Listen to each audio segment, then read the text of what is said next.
जय हिंद दोस्तों। आज हम लोग पुनः उपस्थित हुए हैं अपने स्टैटिक या फिर लूसेंट सीरीज को आगे बढ़ाने के लिए। तो जिस तरह से आपका सपोर्ट मिल रहा है, आज जो हम लोग वीडियो चलाए हैं, तो देखिएगा अगर वीडियो का, तो आपको 1 घंटा 49 मिनट का वीडियो हम जो है कि लूसेंट सीरीज का चढ़ाए थे।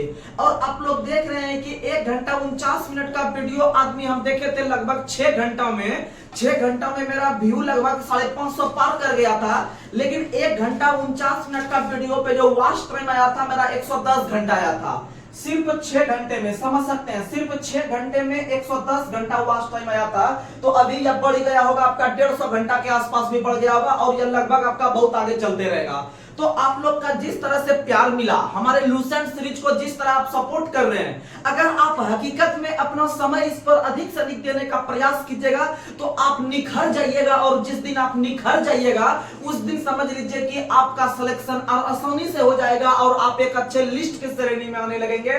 बस अभी देखिएगा, आप बेरोजगार हैं तो बहुत सारा आदमी का आपका ताना सुनना पड़ेगा। जितना भी रिलेशन का आदमी है या फिर गांव समाज का जो है कि अपनों तो कुछ देखेगा नहीं, वो यही हकीकत है समाज का। अपना क्या हो रहा है उसका स्थिति वो नहीं देखेगा। लेकिन जब आप पढ़ने के लिए रास्ते पर चलिएगा तो आपको वो निगेटिव करने के लिए जो है कि वो आ जाएगा कि क्या कर रहा है नहीं कर रहा है, फालतू का प्रेशर आपके माइंड पे बनाएगा और आपको बोलेगा कि ये आपका जल्दी सिलेक्शन ले लो। लेकिन हकीकत में आप जिस दिन सिलेक्शन ले लीजिएगा, सबसे ज्यादा जो फटेगा उसी आदमी का फटना शुरू होगा कि उसका सिलेक्शन हो गया।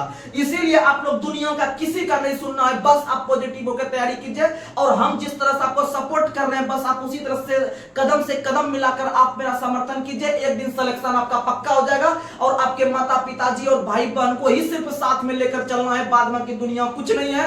और जिस दिन आप सिलेक्शन ले लीजिएगा, आपके पीछे दुनिया का लाइन लग जाएगा। तो चलिए, इसी के लिए आप लोगों के बीच हम लोग मोटिवेशनल क्वोट लेकर आए हुए हैं। तो उसमें से आप जो है कि इसे अपने जहन में उतारने का प्रयास कीजिएगा। तो कहा जाता है, जो बाहर की सुनता है, जो बाहर की सुनता है वो बिखर जाता है, जो बाहर की सुनता है वो बिखर जाता है, और जो अपने अंदर की सुनता है वो निखर जाता है। तो कहने का मतलब यह है कि हमेशा आप अपने जो असामाजिक तत्व के चीज है या फिर जो आपको निगेटिव करने का थॉट रखता है कि इस बार देखो ना आरपीएफ में जो है कि 4200 सीट आया है या 4600 सीट आया है, इसमें से जो है कि कब तो तैयारी कर लेगा तो नहीं होगा, प्लस में सेटिंग भी चलेगा। ये सब आपको निगेटिव करने वाला चीज है। इस तरह से आप निगेटिविटी से दूर रहिए।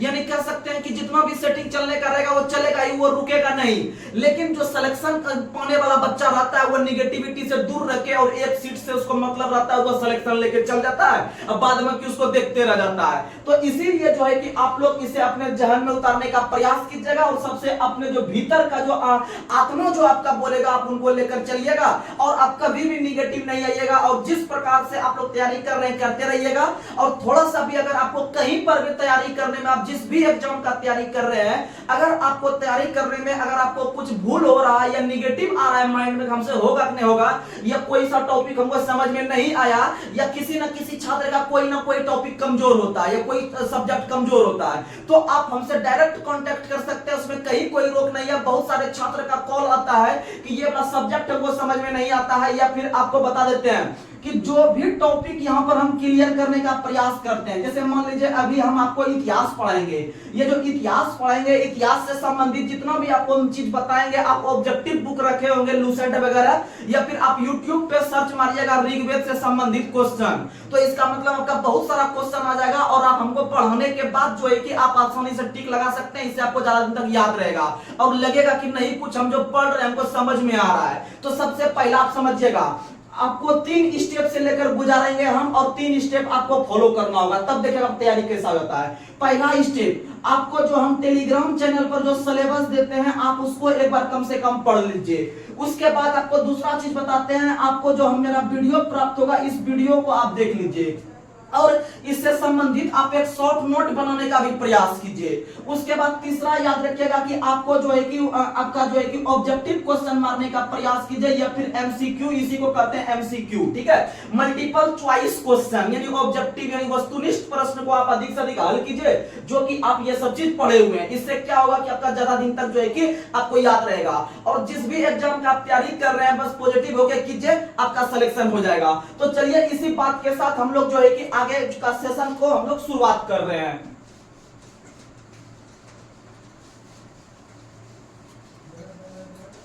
तो चलिए आज का पहला सवाल आप लोग को बताना है। अगला सवाल आप लोग को बताना है कि इतिहास जब हम पढ़ने के लिए उतरते हैं तो आखिर इतिहास का क्या परिभाषा हो सकता है, आखिर इतिहास कहते किसको है। तो समझिएगा थोड़ा सा बेसिक चीज, इतिहास कहते किसको है। तो आप लोग को बता दे कि इतिहास जो है वह आपके अतीत के सभी पक्षों का अध्ययन ही इतिहास कहलाता है। सुनिएगा, अब यहां पर अतीत शब्द आया तो अतीत का मतलब होता है जो बीत गया है। अतीत का मतलब होता है जो बीत गया है। कहने का मतलब अगर आज मेरा एक 26 साल एज हो रहा है तो पिछले 25 वर्ष में हमने क्या क्या किया है वो मेरे लिए इतिहास है, वो मेरे लिए क्या है, इतिहास। तो समझिएगा, इसका मतलब है कि अतीत के सभी पहलुओं को जो हम अध्ययन करते हैं वो इतिहास के अंतर्गत करते हैं। यानी अतीत के अंतर्गत पहलू का मतलब हो गया कि एक प्रकार से आपका पॉजिटिव पहलू क्या रहा और एक निगेटिव पहलू क्या रहा, इस दोनों पहलू या फिर इस दोनों क्षेत्र का अध्ययन, अर्थात आप बोल सकते हैं कि अतीत के अध्ययन को हम लोग इतिहास कहते हैं। क्या कहते हैं, इतिहास कहते हैं। समझने का प्रयास कीजिएगा। और आप लोग को बता दे कि विश्व के अंदर या फिर पूरे वर्ल्ड में पहला व्यक्ति हेरोडोटस हुआ है। पूरे विश्व में पहला व्यक्ति हेरोडोटस हुआ है। आप लोग को बता दे कि हेरोडोटस जो थे वह आपके यूनान से संबंध रखते थे, हेरोडोटस। और इन्होंने ही पहली बार इतिहास के अंदर किसी पुस्तक का रचना करने का प्रयास किया। सुनिएगा, यानी कि जो घटना बीत चुका है पहले उसे एक किताब में क्रमबद्ध तरीके से जो लिखने का काम किया हुआ हेरोडोटस ने किया। और आप लोग को बता दे कि इसीलिए हेरोडोटस को इतिहास के पिता के रूप में जानते हैं। और आप लोग को बता दे हेरोडोटस का संबंध यूनान से है। कहां से है, यूनान से है, आप लोग को बता दे। और यहीं पर आपको एक पुस्तक का नाम बताते हैं जो कि हेरोडोटस ने उस पुस्तक में जो है कि इतिहास को समाहित करने का प्रयास किया था। तो बता दीजिए भैया कौन सा पुस्तक है। तो आप लोग को बता दे कि हेरोडोटस का संबंध इतिहास से है। इतिहास को इंग्लिश में कहते हैं हिस्ट्री, हिस्ट्री से बना लेंगे हिस्टोरिका, हिस्ट्री से बना लेंगे हिस्टोरिका याद रखिएगा। हिस्टोरिका नामक पुस्तक का रचना हेरोडोटस ने किया था। उसमें पहली बार आपका जो है कि इतिहास को वर्णन किया गया था। और आपको बता दे कि हम भारत से संबंध रखते हैं तो भारत के संदर्भ में हेरोडोटस क्या जो है कि इनका योगदान था। तो आप लोग को बता दे कि हेरोडोटस ही पहले ऐसे इतिहासकार हुए हैं जिन्होंने भारत के इतिहास को जो है कि उनके पन्नों में लिखने का प्रयास किया। यानी हिस्टोरिका नामक पुस्तक में ही पहली बार भारत के इतिहास को ही समाहित करने का प्रयास हेरोडोटस साहब ने किया। और आप लोग को बता दे कि भारत के अंदर में आप लोग को पता है कि आपका उत्तर और पश्चिम दिशा में ही पहली बार आक्रमण किया गया था जो है कि डेमेट्रियस के द्वारा। आप लोग नाम सुनेंगे डेमेट्रियस, या इसी को कहते हैं बैक्टीरियाई, एक प्रकार के विदेशी आक्रमणकारी थे भारत में पहली बार। और वह आक्रमण किए थे भारत में दक्षिण पूर्व दिशा से किए थे। आप लोग को पता है दक्षिण पूर्व दिशा आप लोग मैप में देख सकते हैं कौन सा है। तो आप लोग भी अपने आप में कंपटीशन का तैयारी कर रहे हैं, आपके अंदर भी वो थोड़ा सा ज्ञान होना चाहिए। तो सुनिएगा, तो उत्तर पूर्व दिशा में डेमेट्रियस ने पहली बार या बैक्टीरियाई ने पहली बार आपका आक्रमण किया था। और इस आक्रमण का जिक्र करने वाले जो पहले इतिहासकार थे वो हेरोडोटस थे। तो आप इसी बात से अंदाजा लगा सकते हैं कि इन्होंने कहा था कि जो आपका बैक्टीरियाई या पहले विदेशी आक्रमणकारी बनते भारत के अंदर में वह बनते हैं आपका डेमेट्रियस, जिन्होंने उत्तर पश्चिम भारत के अंदर में जो कि पहली बार आक्रमण करने का प्रयास किया। यानी एक प्रकार से भारत के इतिहास को पन्नों में समाहित करने का कोशिश किया। समझ में आया नया? तो आप लोग याद रखने का प्रयास कीजिएगा, आपको यह चीज पता चल गया। उसके बाद आप लोग को इस तरह धीरे धीरे जब हम लोग आगे बढ़ेंगे तो हमको पता चलेगा कि हेरोडोटस के बाद एक व्यक्ति आए जिसका नाम है, हेरोडोटस के बाद एक व्यक्ति आए जिसका नाम है आपका क्रिस्टोफ सेलियरस। सुनिएगा, क्रिस्टोफ सेलियरस ने ही पहली बार इतिहास को 3 भागों में बांटने का काम किया।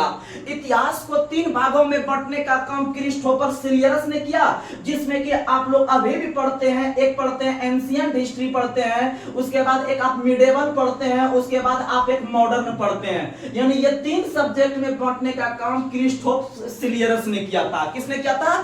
क्रिस्टोफ सेलियरस ने किया था। आप लोग को पता है। और आप लोग को बता दे कि अगर आप भारत का इतिहास पढ़ते हैं या फिर किसी भी जगह का इतिहास पढ़ते हैं तो लगभग 2-3 पहलुओं से हम लोग को जो है कि किसी भी जगह का इतिहास का प्राप्ति होता है या जानकारी का प्राप्त होता है। उसमें से आप लोग को पता है एक स्रोत है पुरातात्विक स्रोत। पुरातात्विक स्रोत का मतलब हो गया कि कहीं पर कोई मूर्ति मिला है या कहीं पर कोई सिक्का की प्राप्ति हुआ है तो उससे हम क्या बता सकते हैं कि वहां का इतिहास कैसा हुआ था, नहीं हुआ था।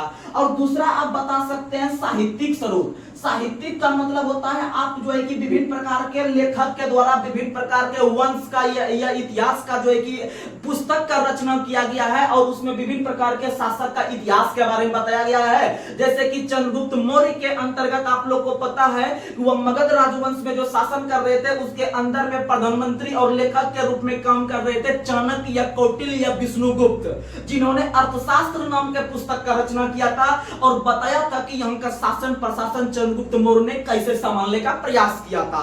तो आप लोग देख सकते हैं हमको एक साहित्यिक स्रोत से विज्ञान की प्राप्ति हो रही है, एक पुरातात्विक स्रोत से विज्ञान की प्राप्ति हो रही है। और आपको बता देते हैं कि एक और प्राप्ति आप मान सकते हैं तीसरा जी, आप विदेशी स्रोत मान सकते हैं। विदेशी स्रोत कहने का मतलब है कि विभिन्न प्रकार के शासक के साथ विभिन्न प्रकार के जो है कि यात्री आए थे उनके साथ। जैसे आप लोग को पता है अलबुर्नी का नाम सुने होंगे, इब्न बतूता का नाम सुने होंगे। तो ये सब जो थे ये सब विदेशी जो है कि यात्री थे और भारत में आकर यहाँ पर जो विभिन्न प्रकार के घूमने का काम किया। और घूमने के साथ आप लोग को पता है कोई घूमने के लिए नालंदा विश्वविद्यालय चल गया, कोई विक्रमशिला चल गया। तो इस तरह घूम घूम के यहाँ के इतिहास के बारे में पता करने का काम किया। आप बता सकते हैं इस प्रकार से हम लोग पढ़ने का प्रयास करेंगे, यानी कि किस किस जगह से कौन कौन सा चीज मिला है वो पुरातात्विक के अंतर्गत, और कौन कौन सा पुस्तक जैसे हम पढ़ेंगे तो उसको पढ़ेंगे पुस्तक में कौन कौन सा कहां सा मिला संबंध है।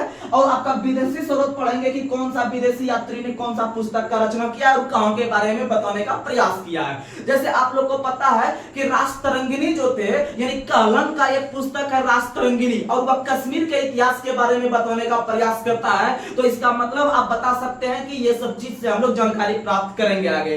तो चलिए हम लोग धीरे धीरे आगे बढ़ते हैं। बस आप लोग याद रखने का प्रयास कीजिएगा। यहां से आपको 3 क्वेश्चन याद रखना है, ज्यादा नहीं। इतिहास का पिता हेरोडोटस का पुस्तक का नाम हिस्टोरिका। उसके बाद फिर आप लोग को तीसरा नंबर याद रखना है कि भारत का इतिहास पहली बार लिखने का काम किसने किया था, तो हेरोडोटस ने ही किया था।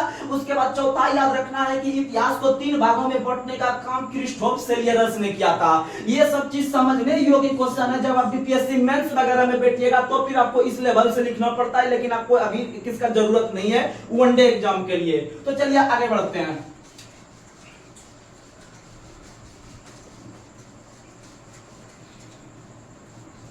तो सुनिएगा आप लोग को अब हम लोग धीरे धीरे लेके चलते हैं आपको भारत के इतिहास के बारे में, यानी कि साहित्यिक स्रोत से आपको लेके सबसे पहले चलते हैं। साहित्य का मतलब होता है कि विभिन्न प्रकार के पुस्तक या फिर उपन्यास का जो रचना किया गया था कौन कौन सा किया गया था। आप जैसे लूसेंट सीरीज हम स्टार्ट किए हैं तो आपको इसमें सबसे पहले हम वेद को देखेंगे, फिर ऋग्वेद वगैरह को हम लोग देख के आगे बढ़ेंगे। तो सुनिएगा उसमें से आप लोग को साहित्यिक स्रोत में से आपको बता देते हैं कि भारत के ही नहीं अधिकतर आपका हिंदू राष्ट्र के अंतर्गत जो है कि आपका ऋग्वेद हो गया या फिर वेद हो गया या फिर उपन्यास वगैरह को जो है कि ज्यादा मदद मिलता है, उसको पढ़कर हम जो है कि ज्ञान की प्राप्ति करते हैं। तो साहित्यिक स्रोत में से आप लोग को बता दे कि सबसे पहले नाम आता है वेद का, यानी कि इतिहास का।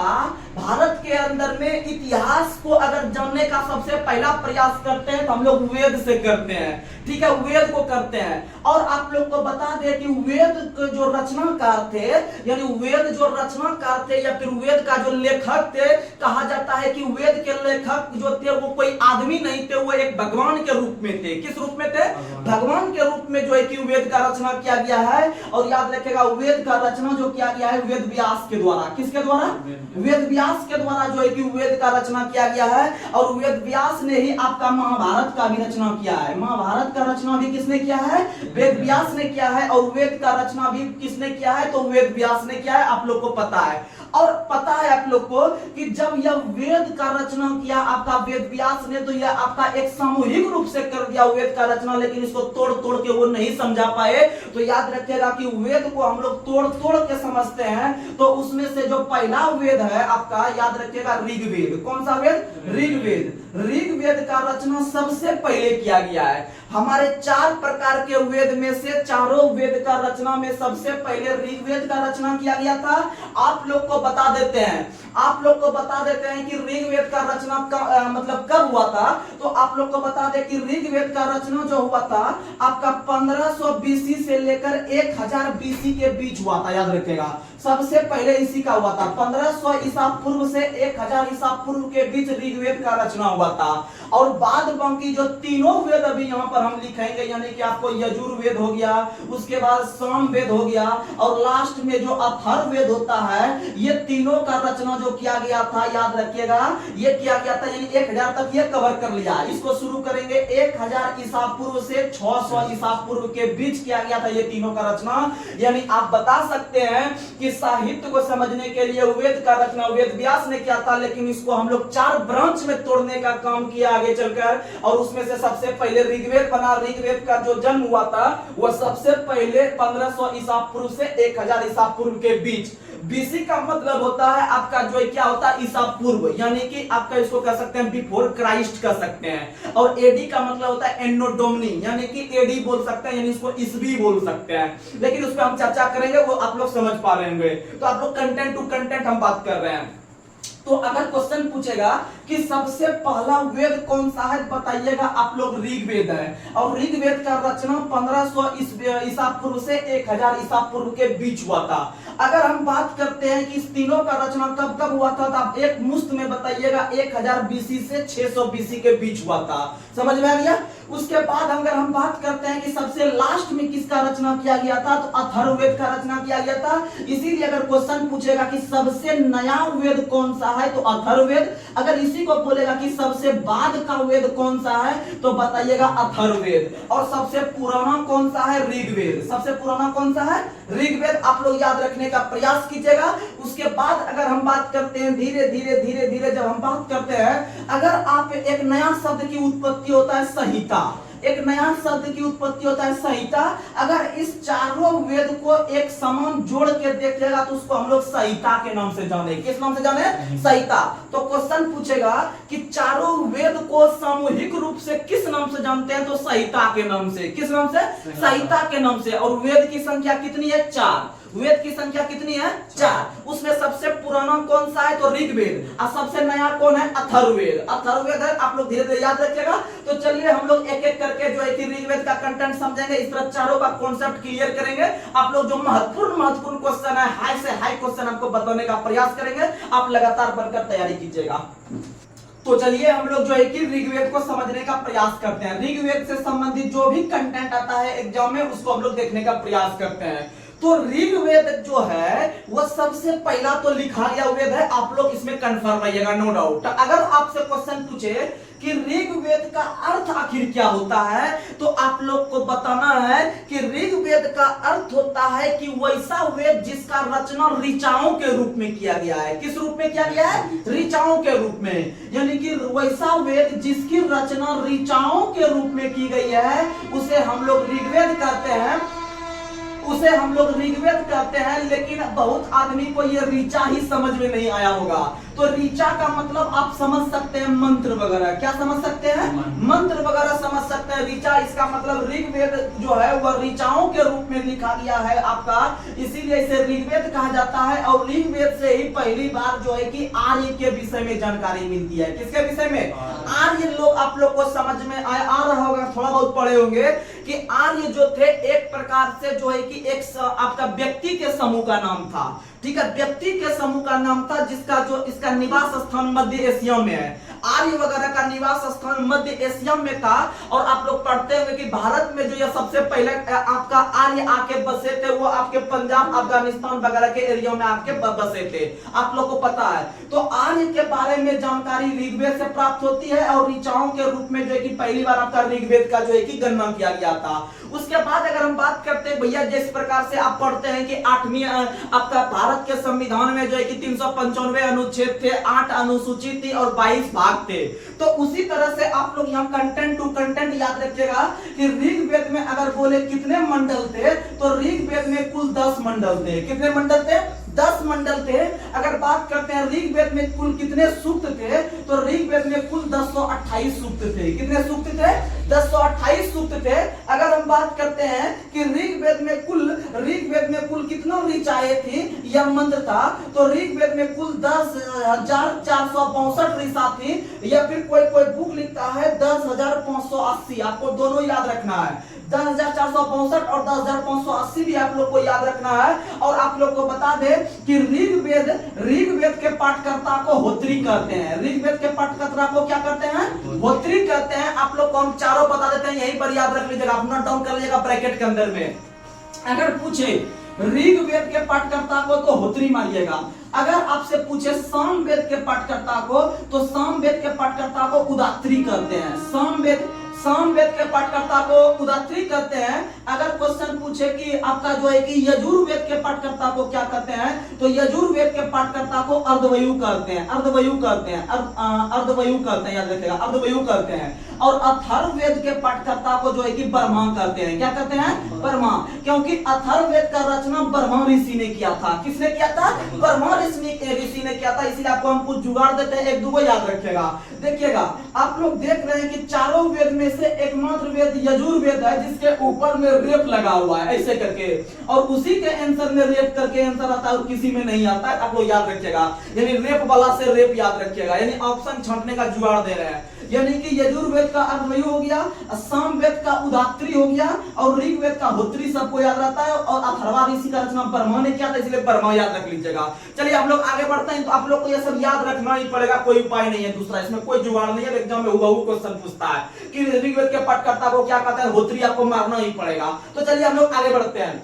उसमें से अगर हम बात करते हैं कि ऋग्वेद के अंतर्गत जो है कि आपका तीसरा मंडल बहुत इंपॉर्टेंट है। ऋग्वेद का जो तीसरा मंडल है उसमें से आपको पता है कि किसकी रचना है, तो ऋग्वेद के तीसरे मंडल में गायत्री मंत्र की रचना है। ऋग्वेद के तीसरे मंडल में गायत्री मंत्र की रचना है, और इसका रचयिता विश्वामित्र ने किया है। इसकी रचना विश्वामित्र ने किया है, जो कि आपका सावित्री देवता को समर्पित है। किसको समर्पित है? सावित्री देवता को समर्पित है, आप लोग को पता है। वही तो याद रखिएगा। अगला क्वेश्चन अगर पूछे कि ऋग्वेद के 8वें मंडल में किसका उल्लेख है, तो ऋग्वेद के 8वें मंडल में आपका हस्तलिखित ऋचा का उल्लेख है। हस्तलिखित ऋचा का उल्लेख है, जिसको हम लोग खील कहते हैं। क्या कहते हैं? खील कहते हैं, याद रखिएगा। वहीं आपको इधर आपको तीसरा मंडल याद रखना है, वहीं 9वां मंडल याद रखना है। तो याद रखिएगा, ऋग्वेद के ये दोनों बहुत इंपॉर्टेंट है। ऋग्वेद के 9वें मंडल में देवता सोम का उल्लेख है। ऋग्वेद के 9वें मंडल में देवता सोम का उल्लेख है, और इस सोम देवता को याद रखिएगा वनस्पति के देवता के रूप में जानते हैं। वनस्पति के देवता के रूप में सोम को हम लोग जानते हैं, याद रखिएगा। वहीं ऋग्वेद के 10वें मंडल में चातुर्वर्णीय समाज का वर्णन है। चातुर्वर्णीय समाज का वर्णन है, यानी कि इसमें 4 प्रकार के समाज का वर्णन मिलता है। और आप लोगों को पता है कि 4 समाज वो हैं जो कि एक हो गए ब्राह्मण हो गए, क्षत्रिय हो गए, वैश्य हो गए, और लास्ट में शूद्र हो गए। तो जिसमें आप लोग को पता है कि चारों का जो जन्म हुआ है वह शरीर के अलग अलग भाग से हुआ है, जिसमें से जो ब्राह्मण होते हैं वह आपके मुख से हुए हैं, और क्षत्र हुए हैं भुजा से, और वैश्य हुए हैं जांघ से, और शूद्र हुए हैं चरण से। आप लोग को पता है, लेकिन ये सब क्वेश्चन आजकल नहीं पूछा जा रहा है। लेकिन आपको यहाँ पर याद रखना है, तीसरा मंडल, 9वां मंडल, 10वां मंडल, काम खत्म है, आप लोग का काम बन जाएगा। उसके बाद चलिए आप लोग को अगला क्वेश्चन हम बता देते हैं कि ऋग्वेद में ही पहली बार गाय के लिए अधन्यो शब्द का यूज किया गया है। गाय के लिए अधन्यो शब्द का प्रयोग पहली बार जो किया गया है वो आपका ऋग्वेद में किया गया है। इसका मतलब आप बता सकते हैं, अधन्यो का मतलब होता है न मारने वाला जीव, यानी कि आप उसे नहीं मार सकते हैं, क्योंकि अगर आप उसे मारिएगा तो उसके बदले में वहां के जो राजा हुआ करते थे, आपको जो है कि उसके बदले में आपको मौत की सजा सुनाता था। यानी कहने का मतलब है कि अगर आप एक गाय की हत्या कीजिएगा तो उसके बदले में जो है कि आपको मृत्युदंड का सजा दिया जाएगा। और कहा जाता था कि अगर आप एक आदमी को अगर आप मार देते हैं तो उसके बदले में आपसे 100 गाय लेकर जो है कि आपको छोड़ दिया जाता था। यानी बोल सकते हैं कि आदमी के जिंदगी से ज्यादा गाय का जिंदगी इंपॉर्टेंट था। और याद रखिएगा कि गाय के लिए हम लोग अधिनियम शब्द का प्रयोग करते हैं। कौन से शब्द का? अधिनियम शब्द का याद रखने का प्रयास कीजिएगा। तो चलिए हम लोग जो है कि धीरे धीरे आगे बढ़ते हैं। उसके बाद याद रखिएगा कि इसमें से 2 कंटेंट आता है। क्वेश्चन पूछता है कि ऋग्वेद में जो है कि ऋग्वेद में इंद्र के लिए कितनी ऋचा की रचना की गई है और ऋग्वेद में जो है कि अग्नि के लिए कितना ऋचा की रचना की गई है। तो ऋग्वेद के अंतर्गत इंद्र भगवान ऊपर में बैठते हैं, इंद्र भगवान ऊपर में बैठते हैं, यानी इसको 250 और अग्नि के लिए 200, अग्नि के लिए 200 याद रखने का प्रयास कीजिएगा। इंद्र के लिए ऊपर में 200 और अग्नि के लिए हो गया आपका जो अग्नि के लिए 200 और इंद्र के लिए 250। और इंद्र जो होता है वो वर्षा का देवता होता है और अग्नि जो होता है यह आपका जो है कि मनुष्य और देवता के बीच के मध्यस्थ को बनाने वाले देवता के रूप में भी जानते हैं। चलिए हम लोग आगे बढ़ते हैं। अगला क्वेश्चन आप लोग को बता देते हैं। आप लोग यूनेस्को सूची का नाम सुने होंगे। यूनेस्को सूची में भारत के अंदर में जो ये वेद वगैरह देख रहे हैं इसको जो है कि शामिल किया जा चुका है। यानी कि यूनेस्को के धरोहर सूची में, यूनेस्को के धरोहर सूची में जो है कि ये लोग को शामिल किया जा चुका है। आप लोग याद रखने का प्रयास कीजिएगा। चलिए हम लोग आगे बढ़ते हैं। अगला क्वेश्चन आप लोग को बताना है। अगला क्वेश्चन, प्राचीन इतिहास के साधन के रूप में वैदिक साहित्य में ऋग्वेद के बाद शतपथ ब्राह्मण का स्थान आता है। यानी आप लोग को हम ब्राह्मण भी बताएंगे। यानी कि ऋग्वेद को या फिर किसी वेद को समझने के लिए विभिन्न प्रकार के ब्राह्मण ग्रंथ का भी रचना किया गया। आप लोग को बताएंगे, अभी टेंशन नहीं लीजिए, वो चारों कंटेंट आएगा। तो ब्राह्मण ग्रंथ में सबसे इंपोर्टेंट ब्राह्मण ग्रंथ का नाम है शतपथ ब्राह्मण ग्रंथ। तो क्वेश्चन याद ही रखना है कि ऋग्वेद में आपके ऋग्वेद के बाद सबसे महत्वपूर्ण स्थान कौन से ब्राह्मण ग्रंथ का आता है? तो शतपथ ब्राह्मण का, शतपथ ब्राह्मण का याद रखिएगा। चलिए हम लोग आगे बढ़ते हैं। अगला क्वेश्चन आप लोग को याद रखना है। अब इतना कंटेंट अगर याद रखना है तो ऋग्वेद क्लियर हो जाएगा। उसके बाद हम बात करते हैं आपका अगला कंटेंट आपका जो है कि यजुर्वेद। यजुर्वेद इसका मतलब जैसे आप यजुर्वेद लिखिएगा, यानी जैसे आप यजुर्वेद लिखिएगा इसका मतलब रेप बला लिख रहे हैं, यानी इसका पाठकर्ता भी रेप बला आएगा, यानी कि अर्धवयु लिखिएगा। अर्धवयु लिखिएगा, आप याद रखने का प्रयास कीजिएगा। अधर्वयु लिखिएगा, यजुर्वेद का अधर्वयु। समझ में आ गया? उसके बाद बताते हैं कि यजुर्वेद जो थे यह एक ऐसा वेद थे जो गद और पद वाला वेद है। गद और पद वाला वेद जो है वो आपका यजुर्वेद कहलाता है। आप लोग को पता है। और आप लोग को बता दे कि यज्ञ के समय, अगला कंटेंट, यज्ञ के समय जो कि नियम का पालन किया जाता है, वह यज्ञ के समय जिस प्रकार के नियम का पालन किया जाता है वह आपका इसका वर्णन यजुर्वेद में है। किसमें है? यजुर्वेद में है, याद रखिएगा।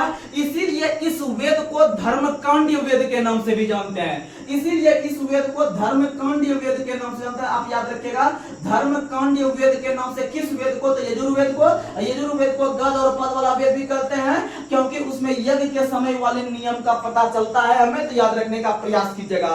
और आप लोग को बता दे कि यजुर्वेद ही एक ऐसा वेद है, यजुर्वेद ही एक ऐसा वेद है जिसको 2 भाग में बांटा गया है। और 2 भाग में से पहला भाग है आपका जो है कि पता है आपको शुक्ल पक्ष, और दूसरा है आपका कृष्ण पक्ष। शुक्ल पक्ष और कृष्ण पक्ष 2 ऐसे आपके मतलब किस, सीधा क्वेश्चन पूछेगा, किस वेद को शुक्ल पक्ष और कृष्ण पक्ष में बांटा गया है? बताइएगा यजुर्वेद को।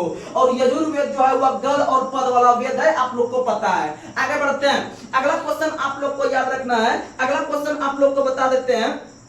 अगला क्वेश्चन आप लोग को बता देते हैं। एक क्वेश्चन आप लोग को ऋग्वेद में छूट गया था। एक क्वेश्चन कि ऋग्वेद के अंतर्गत आपको बताए थे कि कुल 10 मंडल है।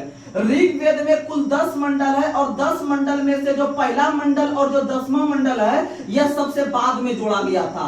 यह सबसे बाद में जोड़ा गया था, याद रखने का प्रयास कीजिएगा। ऐसे इंपॉर्टेंट नहीं है लेकिन आप याद रखिएगा। ऋग्वेद में कुल 10 मंडल में से पहला मंडल और अंतिम मंडल को सबसे बाद में जोड़ा गया था, याद रखिएगा। चलिए हम लोग आगे बढ़ते हैं। और आप लोग को बता दे कि अगला अगर हम सामवेद पढ़ते हैं तो आप लोग को पता होगा कि सामवेद का जो शाब्दिक अर्थ होता है, सामवेद में जो शाम का शाब्दिक अर्थ होता है इसका मतलब होता है गान। सामवेद में शाम का शाब्दिक अर्थ होता है गान। यानी आप बना सकते हैं कि एकमात्र गाए जा सकने वाली जो वेद है, एकमात्र गाए जा सकने वाली वेद सामवेद है। कौन सा है? सामवेद है और सामवेद के पठकर्ता को क्या कहते हैं? उदात्तरी। उदात्तरी कहते हैं, याद रखने का प्रयास कीजिएगा सामवेद के पठकर्ता को। और आप लोग को बता दे कि सामवेद जो है, सामवेद में का जो शाब्दिक अर्थ होता है वह होता है सूर्य स्तुति के लिए मंत्र। सामवेद का शाब्दिक अर्थ होता है सूर्य स्तुति के लिए मंत्र। और सामवेद में साम का अर्थ होता है गाए जा सकने वाला वेद, गाए जा सकने वाला वेद, या फिर जिसको हम गा सकते हैं, आप लोग को पता है। आगे बढ़ते हैं। अगर हम क्वेश्चन पूछे कि आपका छांदोग्य और जैमिनी जो है वह किसका ब्रांच है? याद रखिएगा सामवेद का ब्रांच है। किसका ब्रांच है? सामवेद का। यानी कि जैमिनी और छांदोग्य जो आपका ब्रांच है वो सामवेद का, यानी सामवेद को भली भांति समझने के लिए ये दो प्रकार के उपवेद का रचना किया गया है, आप लोग समझिएगा। आगे बढ़ते हैं। अगला क्वेश्चन आप लोग को बताना है कि भारतीय संगीत का जनक किस वेद को? सामवेद को। संगीत का मतलब संगीत को हम गा सकते हैं, यानी कि गाए जा सकने वाली सामवेद। और सामवेद में साम का अर्थ भी गाना होता है। क्या होता है? गाना, याद रखिएगा। चलिए हम लोग आगे बढ़ते हैं। और आप लोग को बता दें कि सामवेद में कुल 1875 मंत्र है। सामवेद में कुल 1875 मंत्र है। ये सब एक्स्ट्रा फैक्ट है, आपको लुसेंट में नहीं मिलेगा, आप लोग ये सब याद रखिएगा। आगे बढ़ते हैं। ये सब आपको नहीं मिलेगा लुसेंट में, लेकिन आपको हम एक्स्ट्रा फैक्ट दे रहे हैं, आप लोग याद रखने का प्रयास कीजिएगा। चलिए हम लोग आगे बढ़ते हैं।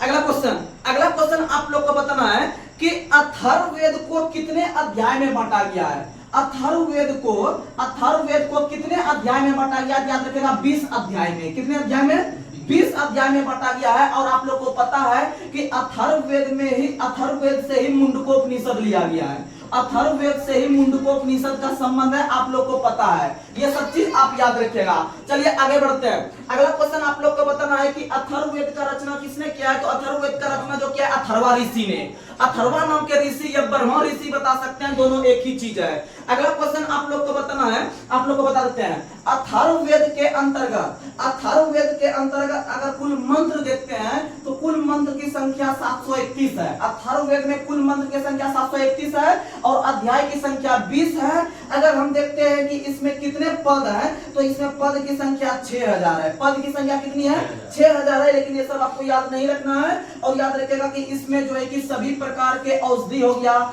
सभी प्रकार के मंत्र हो गया, जादू टोना हो गया, ये सब का उल्लेख जो है कि आपका अथर्ववेद में देखने के लिए मिलता है, जैसा कि आप लोग को पता है। चलिए हम लोग आगे बढ़ते हैं। जो मेन फैक्ट रहेगा आप लोगों के बीच हम रखे हैं। अगला क्वेश्चन आप लोग को बताना है कि ये जो आपका अथर्ववेद होता है, अथर्ववेद जो होता है यह आपका सभा और समितियां की दो पुत्रियों कहा गया है। सभा और समिति की दो पुत्रियों के नाम से अथर्ववेद को जानते हैं, आप लोग याद रखिएगा। जितना हम बताते हैं याद रखिएगा, क्वेश्चन वहीं से आएगा। अगर इससे ज्यादा हम डिटेल में जाएंगे तो फिर ज्यादा लेंथी हो जाएगा, तब वह जो है कि डिस्कशन क्लास नहीं रह जाएगा, तब फिर वह जो है कि आपका पूरा फाउंडेशन क्लास बन जाएगा, पूरा मेंस लेवल का। तो आप लोग अगर इतना बताते हैं ये समझिए बहुत काफी है। आगे बढ़ते हैं। अगला क्वेश्चन आप लोग को बताना है। अगला क्वेश्चन बताइएगा कि सबसे प्राचीन वेद ऋग्वेद और सबसे नया वेद अथर्ववेद। समझ में आ गया? आगे बढ़ते हैं। और आप लोग को बता दे कि मुंडकोपनिषद का संबंध अथर्ववेद से है। और आप लोग को एक क्वेश्चन बताते हैं, कि अगर क्वेश्चन पूछे कि आपका आर्य के चारों आश्रम का उल्लेख किस वेद में मिलता है? बताइएगा ऋग्वेद में। किस में मिलता है?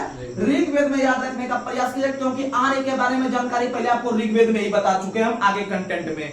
आगे बढ़ते हैं। आप लोग को बता देते हैं कि भारत के अंदर में 4 प्रकार के वेद देखे। 4 प्रकार के वेद देखे। अगर कोई भी आदमी वेद को नहीं समझ सकता है तो उसके छोटा छोटा ब्रांच के रूप में जो है कि ब्राह्मण ग्रंथ का रचना किया गया है। तो कौन से वेद का कौन सा ब्राह्मण ग्रंथ है, हम लोग उसको समझने का प्रयास करते हैं। तो सबसे पहले अगर हम ऋग्वेद को देखते हैं तो ऋग्वेद के ब्राह्मण ग्रंथ का नाम है ऐत्रेय और कौशितकी। ऐत्रेय प्लस कौशितकी का नाम जो है वह आपका किसका है? ऋग्वेद का। उसके बाद बात करेंगे यजुर्वेद का। तो यजुर्वेद के अंतर्गत जो है इसके ब्राह्मण ग्रंथ का जो नाम है वह है आपका तेत्रय और शतपथ। उसके बाद अगर हम बात करते हैं सामवेद का, तो सामवेद में हो जाएगा पंचवीस और षड्वीस। पंचवीस और षडवीस हो गया आपका सामवेद का, और लास्ट में अथर्ववेद हो जाएगा गोपद, अथर्ववेद हो जाएगा गोपद, अथर्ववेद हो जाएगा गोपद, अथर्ववेद हो जाएगा गोपद। यानी आप इसमें याद रख सकते हैं एक ट्रिक, आर ए के, आर ए के, यानी ऋग्वेद, आर से ऋग्वेद बना लीजिएगा, ए से ऐतरेय, के से कौशिकी, समझ में आ गया। उसके बाद बना लीजिएगा आप वाई टी एस, यानी कि वाई से यजुर्वेद, टी से तैतरेय, एस से सत्तर, और समवेद को हम ऐसे भाषा में समझा देंगे और अथर्ववेद को समझा देंगे। समवेद का मतलब यानी सम का मतलब समा जाना, समा जाना यानी कि पांचों उंगली में समा जाना, यानी पंचबीस। आ जाओ 20 आ जाते एक और ले लेंगे षडवीस, यानी पंचवीस और षडवीस दोनों हो गया सामवेद का, और लास्ट में वो अथर्ववेद बचता है गोपद का।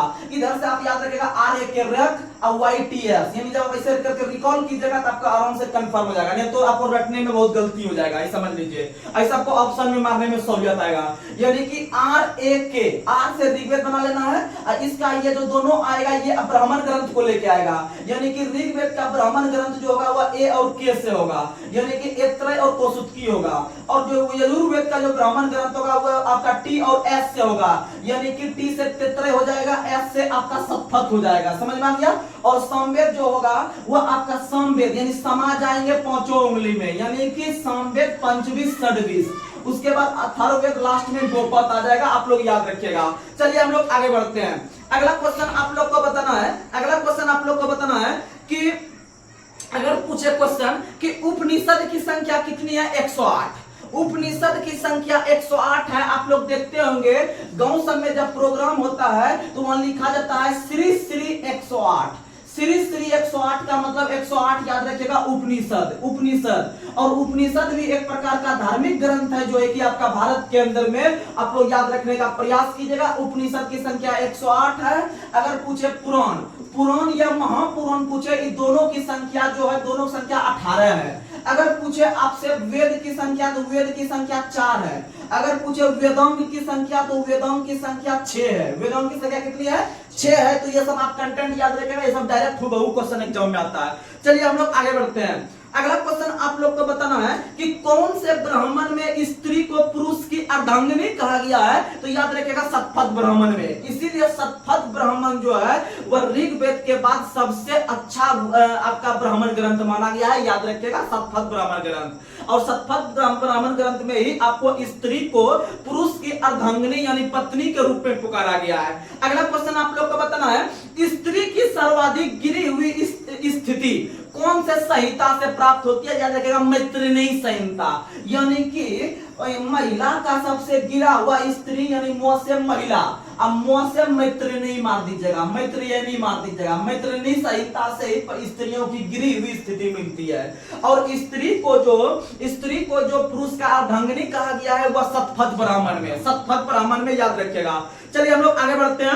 अगला क्वेश्चन आप लोग को बताना है कि कौन से उपनिषद में चारों आश्रम का उल्लेख मिलता है, तो आपका ऋग्वेद में मिलता है, लेकिन याद रखिएगा जलाभोपनिषद, जबालोप उपनिषद में मिलता है। जबालोप उपनिषद में ये 4 आश्रम का जो उल्लेख मिलता है, अगर उपनिषद पूछेगा तो मारना है जबालोपनिषद, जबालोपनिषद, जबालोपनिषद में मिलता है। बहुत अच्छा क्वेश्चन है ये। आगे बढ़ते हैं। अगला क्वेश्चन आप लोग को बताना है, स्मृति ग्रंथ में सबसे प्राचीन एवं प्रामाणिक आपका कौन सा ग्रंथ है, मनुस्मृति है, मनुस्मृति है। और यह मनुस्मृति आपका शुंग काल में लिखा गया है, याद रखिएगा। और नारद स्मृति का संबंध गुप्त युग से है, नारद स्मृति का संबंध गुप्त युग से है। आगे बढ़ते हैं। अगला क्वेश्चन आप लोग को बताना है, वेद को भली भांति समझने के लिए 6 वेदांग की रचना की गई है। कितने वेदांग, 6 वेदांग। और 6 वेदांग में से आप लोग याद रखिएगा शिक्षा हो गया, कल्प हो गया, निरुक्त हो गया, व्याकरण हो गया, छंद हो गया और ज्योतिष हो गया। ये कुल 6 वेदांग है। लेकिन आपको नाम नहीं पूछेगा, लेकिन आपको इतना जरूर पूछेगा कि वेदांग की संख्या कितनी है, तो भैया 6 है। और वेद की संख्या 4 है। आगे बढ़ते हैं। अगला क्वेश्चन आप लोग को बताना है, महाकाव्य की संख्या कितनी है, 2। महाकाव्य, यहाँ पर ये भी नोट कर लेते हैं आप लोग, छोटा छोटा कंटेंट याद रखेगा। महाकाव्य की संख्या 2 है। और 2 में से एक आप लोग को पता है रामायण है और एक महाभारत है। रामायण है और एक महाभारत है, याद रखने का प्रयास कीजिएगा। और बहुत बच्चा यहाँ पर कंफ्यूज भी कर जाता है, बहुत बच्चा यहाँ पर कंफ्यूज करता है, तुरंत बोर्ड भर जाता है। सुनिएगा, देखिएगा, अगर आपसे पूछे कि महाभारत के रचयिता कौन है, अगर पूछे आपसे रामायण के रचयिता कौन है, आप लोग कंफ्यूज करते हैं थोड़ा बहुत, तो सुनिएगा। महाभारत के जो रचयिता है, महाभारत के जो रचयिता है, देखिएगा महाभारत में 5 अक्षर है, इसलिए इसका जो नामकरण है या फिर इसका जो आपका किया है रचयिता, वह भी 5 अक्षर वाला किया है, यानी वेद व्यास ने किया है। वही अगर रामायण को देखते हैं तो रामायण का रचना भी आपका जो है कि किसने किया है, तो रामायण का रचना जिसमें 4 अक्षर दिख रहा है वह भी 4 अक्षर, यानी कि किसने किया है, वाल्मीकि ने। वाल्मीकि ने क्या है, याद रखने का प्रयास कीजिएगा।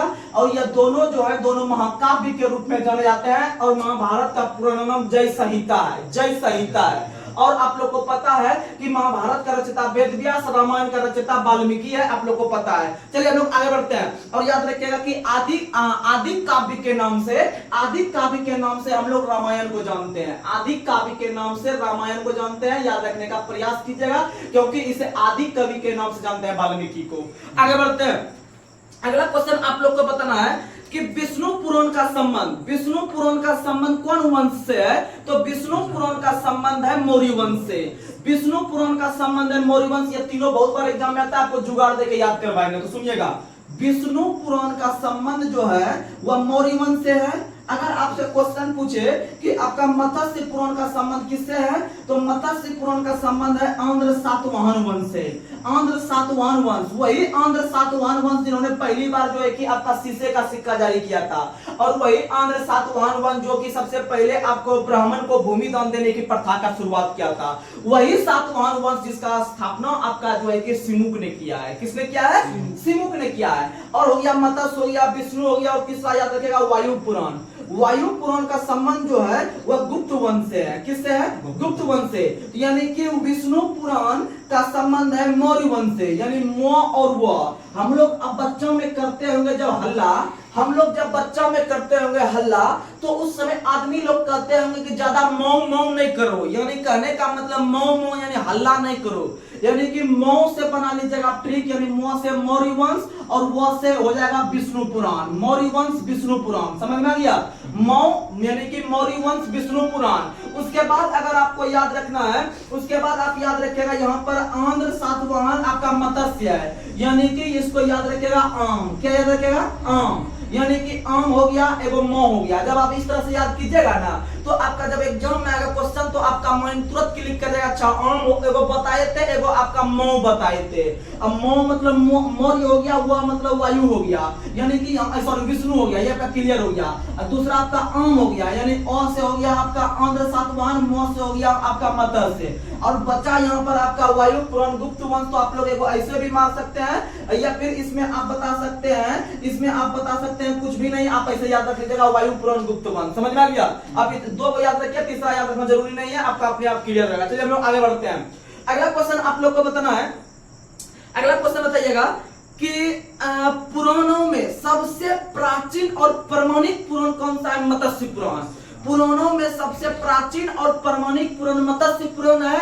और आप लोग को जब आगे चल के महाजनपद पढ़ाएंगे तो महाजनपद में से एगो आपको पढ़ाएंगे, आपको जो है कि मत्स्य महाजनपद। मत्स्य महाजनपद की राजधानी विराटनगर है, विराटनगर है, याद रखिएगा राजस्थान का एरिया है। आगे बढ़ते हैं, अगला क्वेश्चन आप लोग को बताना है। अगला क्वेश्चन बताइएगा कि आपका बौद्ध धर्म, जैन धर्म एवं और भी बहुत सारा धर्म से हम लोग को विभिन्न प्रकार का पुस्तक का जानकारी मिलता है उस वंश के बारे में। तो सुनिएगा, हम लोग थोड़ा सा बौद्ध जैन के बारे में बात करते हैं पुस्तक से संबंधित, क्योंकि अभी हम साहित्य पे ज्यादा फोकस कर रहे हैं। सुनिएगा, बौद्ध धर्म से संबंधित विभिन्न प्रकार का हम कंटेंट पहले लिखेंगे, पहले सुनिएगा।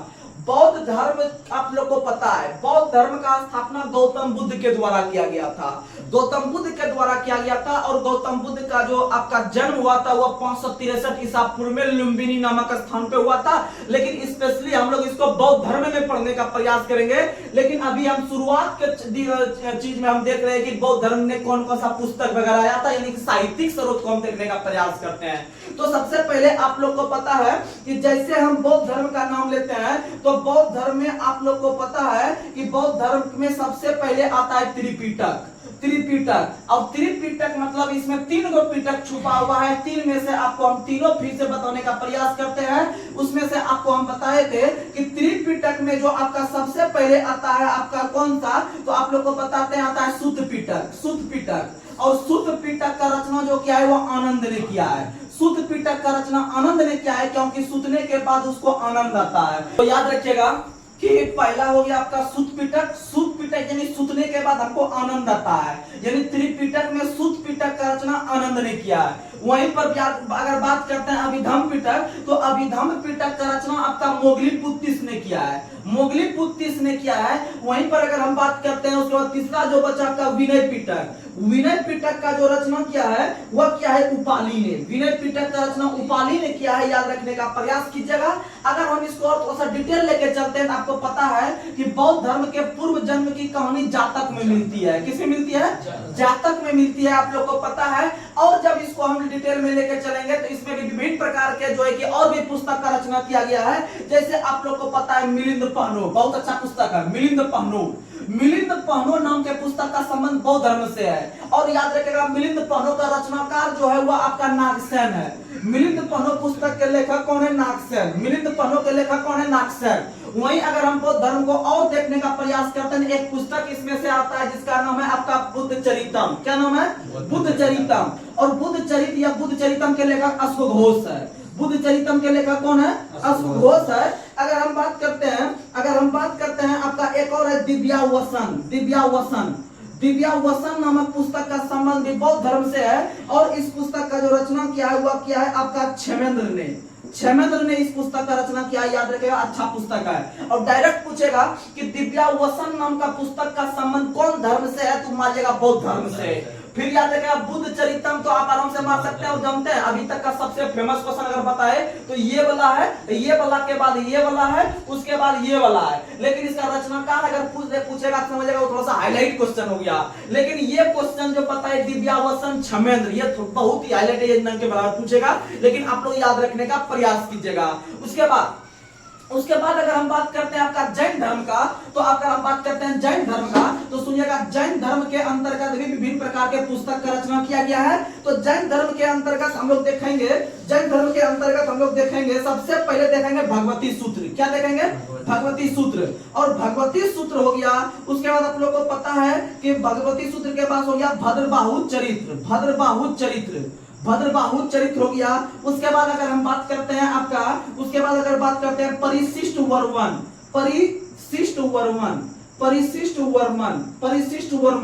उसके बाद कल्पसूत्र। उसके बाद कौन सा हो गया? कल्पसूत्र। और कल्पसूत्र के लेखक भद्रबाहु है। सबसे इंपॉर्टेंट क्वेश्चन, कल्पसूत्र के लेखक भद्रबाहु है।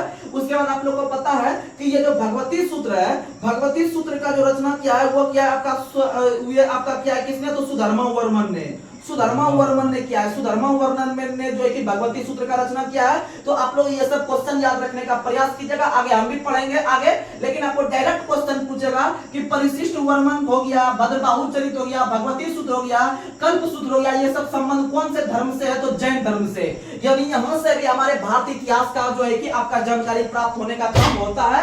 आप लोग को याद रखना पड़ेगा, क्योंकि डायरेक्ट आप दरोगा के एग्जाम में बैठिएगा, डायरेक्ट पूछेगा कि कल्प सूत्र का रचना किसने किया है? भद्रबाहु ने। कल्प सूत्र का रचना किसने किया है? भद्रबाहु ने किया है। आपको याद रखना पड़ेगा।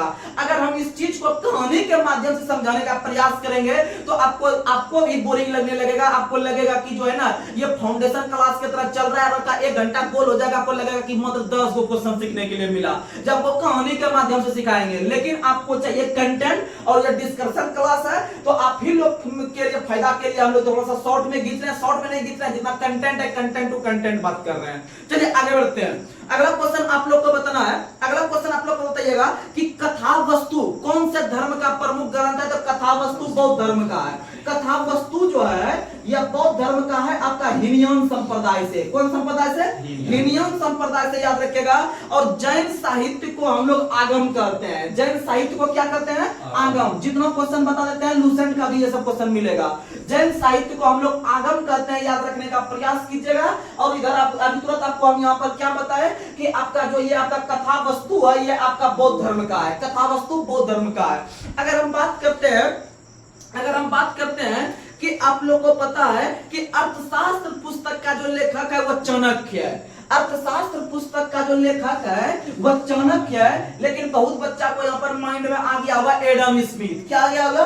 Adam Smith. अर्थशास्त्र के जो जनक कहलाते हैं वो एडम स्मिथ कहलाते हैं। अर्थशास्त्र के जनक एडम स्मिथ कहलाते हैं। और अर्थशास्त्र पुस्तक का जो रचना किया है वो आपके कौटिल्य विष्णुगुप्त ने किया है, आपके चंद्रगुप्त मौर्य के जो प्रधानमंत्री थे, याद रखिएगा। और यह जो अर्थशास्त्र पुस्तक है यह दो भागों में विभाजित था। तो पहला भाग जो था वो उसको हम लोग प्रकरण कहते थे और दूसरा भाग जो था उसको हम लोग अधिकरण कहते थे। तो अधिकरण भैया कितने भागों में बटा हुआ था? तो अधिकरण जो था आपका यह बहुत ही कम भागों में बटा हुआ था, सिर्फ 15 भागों में। और प्रकरण जो था यह आपका 180 प्रकरण में बटा हुआ था। यह क्वेश्चन पूछता है कि अर्थशास्त्र पुस्तक कितने अधिकरण में बटा हुआ है? तो 15 में। और कितने प्रकरण में? 180 प्रकरण में। और याद रखिएगा, आपको जुगाड़ देते हैं यहाँ पर। प्रकरण देखिए छोटा शब्द है तो इसमें बड़ा अक्षर मानेंगे, यानी 180 लेंगे। अधिकरण बड़ा है, इसमें छोटा लेंगे। ये सब आपका लूसेंट का क्वेश्चन है, याद रखना पड़ेगा। आगे बढ़ते हैं।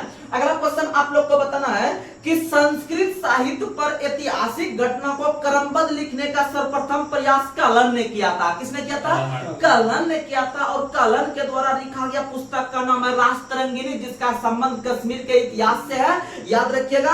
अगर हम बात करते हैं आपका कि राजतरंगिणी में कितने, राजतरंगिणी पुस्तक का शाब्दिक अर्थ क्या होता है? तो राजतरंगिणी का शाब्दिक अर्थ होता है राजाओं का नदी। राजाओं का नदी याद रखने का प्रयास कीजिएगा। और इसमें जो है कि आपका 8 तरंग है, यह भी क्वेश्चन पूछा गया है कि आपका जो राजतरंगिणी पुस्तक है, राजतरंगिणी जो पुस्तक है, यानी तरंग शब्द का चर्चा मिल रहा है, तो इसमें तरंग की संख्या 8 है। तरंग की संख्या कितनी है? 8। क्वेश्चन पूछा गया है कि राजतरंगिणी नामक पुस्तक का रचना कलन ने किया था, उसमें कितने तरंग है भैया? तो 8 तरंग है। कितने तरंग है? 8 तरंग है। अगला क्वेश्चन आप लोग को बताना है कि अरबों का सिंध विजय का वृत्तांत चचनामा नामक पुस्तक में मिलता है और चचनामा के लेखक अली अहमद है। अली अहमद यानी अरब ने जो विजय किया था भारत पर, उसका वर्णन आपका चचनामा में मिलता है। इसके लेखक अली अहमद है। आगे बढ़ते हैं। अष्टाध्यायी के लेखक पाणिनि है। अष्टाध्यायी के लेखक पाणिनि है। और यह अष्टाध्यायी पुस्तक पहली भारतीय पुस्तक है जो कि आपका संस्कृत भाषा व्याकरण में लिखी गई थी। संस्कृत भाषा व्याकरण में लिखी गई पहली पुस्तक अष्टाध्यायी थी, जो कि आपका संस्कृत भाषा में लिखी गई थी, जिसके लेखक पाणिनि थे।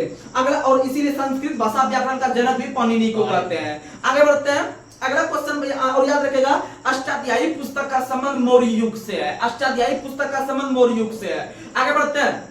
और इसी अष्टाध्यायी पुस्तक में पहली बार लिपि शब्द का प्रयोग हुआ है। पहली बार लिपि शब्द का प्रयोग आपका अष्टाध्यायी नामक पुस्तक में हुआ है। और अष्टाध्यायी के लेखक पाणिनि है। और यह पुस्तक संस्कृत साहित्य पर लिखी गई पहली पुस्तक का याद रखने का प्रयास कीजिएगा। ये सब कंटेंट है। आगे बढ़ते हैं। अगला क्वेश्चन आप लोग को बताना है कि पतंजलि के द्वारा लिखे गए कौन पुस्तक में आपका शुभ वंश के बारे में जानकारी मिलती है? तो पतंजलि ने महाभाष्य का रचना किया है। महाभाष्य पुस्तक के लेखक पतंजलि है। और पतंजलि ही योग सूत्र के प्रतिपादक थे। योग सूत्र का प्रतिपादन पतंजलि ने किया था, याद रखने का प्रयास कीजिएगा।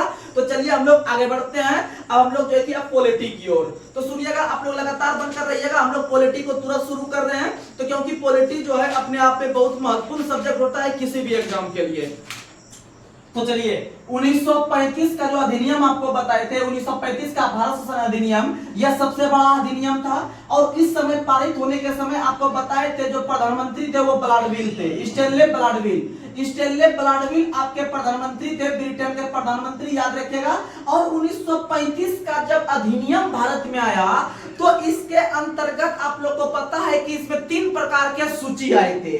और आप लोग को पता है कि जब भारत का संविधान लागू होगा तो 8वीं अनुसूची के अंतर्गत आपका 22 भाषा को शामिल करेगा। और उससे पहले 7वीं अनुसूची में 3 प्रकार के सूची को जोड़ा जाएगा, यानी कि संघ सूची, राज्य सूची, समवर्ती सूची। ये तीनों प्रकार की सूची आपका 7वीं अनुसूची में है। उसी प्रकार से 1935 के अधिनियम में 3 प्रकार के सूची का चर्चा किया गया था पहली बार। तो 1935 के अधिनियम में जो 3 प्रकार की सूची थी उसमें सबसे पहला सूची संघ सूची, और उसके बाद दूसरा जो था वो आपका प्रांत सूची, और तीसरा जो था वो आपका समवर्ती सूची था। इसमें भी विभिन्न प्रकार के जो है कि रखा गया था आपका कितना कितना सेक्टर रहेगा काम करने के लिए। तो संघ सूची में कुल विषय था 59, प्रांत में था 54 और फिर आपका समवर्ती में था 36। यानी ये कंटेंट आपको याद रखना है। ये क्वेश्चन बिहार दरोगा का पूछा हुआ क्वेश्चन है कि आपका संघ सूची में कितना विषय, 59 विषय और समवर्ती सूची में कितना, 36 विषय। तो ये सब क्वेश्चन आपका पूछा गया बिहार के अंतर्गत है, यानी बिहार एसएससी का था या फिर बिहार दरोगा का था, इसी पूछा था। इसका मतलब सब बच्चा पढ़ के जाता है आपका जो है कि भारत के संविधान के 7वीं अनुसूची में 3 प्रकार का सूची है। ये एक था संघ सूची है, एक है राज्य सूची, एक है समवर्ती सूची। संघ सूची वर्तमान में 100 विषय है, राज्य सूची वर्तमान में 61 है और समवर्ती सूची में वर्तमान में आपका 52 विषय है। ये वाला चीज याद करके जाता है, लेकिन एग्जाम में आपको अभी यहां से भी कंटेंट पूछा जा रहा है, यानी आपको इससे डिटेल नॉलेज भी रखना पड़ेगा। और आप लोग को पता है कि जब भारत का संविधान लागू होने लगा कैबिनेट मिशन के सिफारिश पर, जब भारत का संविधान लागू होने लगा कैबिनेट मिशन के सिफारिश पर, तो 1935 के अधिनियम से ही लगभग 250 अनुच्छेद को हुबहू या कुछ व कुछ अंतर करके भारत के संविधान में जोड़ दिया गया।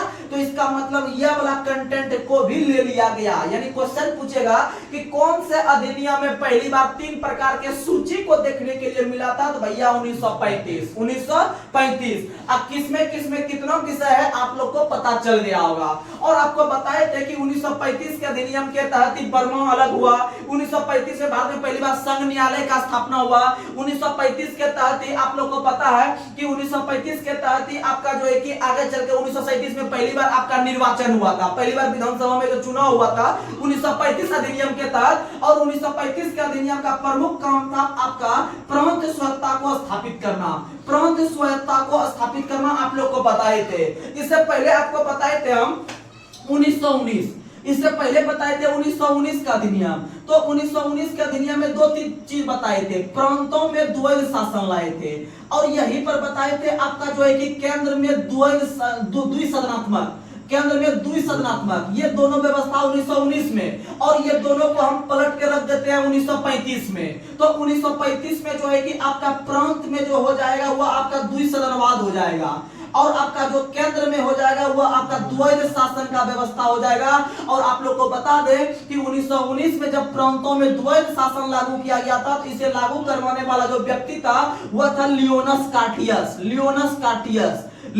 कार्टियस। इसीलिए याद रखिएगा आपका प्रांतों में द्वैध शासन के जनक लियोनस कार्टियस कहलाते हैं। 1 नंबर विद्यायी क्वेश्चन है, प्रांतों में द्वैध शासन के जनक लियोनस कार्टियस है। वही आपको हम एक और याद करवाए थे, 1909 का जब अधिनियम चल रहा था जिसमें पहली बार सांप्रदायिक स्थिति के तहत निर्वाचन प्रणाली शुरू हुआ था, जिसमें पहली बार मुस्लिम को अधिकार दिया गया था। और उस समय आपको बताए थे कि भारत में सांप्रदायिक, भारत के अंतर्गत में जो है कि सांप्रदायिक निर्वाचन पद्धति का जो जनक कहते हैं वह लॉर्ड मिंटो को कहते हैं। लॉर्ड मिंटो को कहते हैं। कल ये आपको जो है कि कंटेंट नोट डाउन हम करवा चुके हैं, कहीं कोई शक नहीं है, याद रखेगा। तो चलिए हम लोग धीरे धीरे अब आगे बढ़ रहे हैं। तो अगला अधिनियम आप लोग को बता देते हैं 1947 का अधिनियम। 1947 का अधिनियम आप लोग थोड़ा सा छोटा अधिनियम है, आप लोग आराम से समझ लीजिएगा। तो 1947 का अधिनियम भारत के अंदर में पारित किया गया सबसे अंतिम अधिनियम।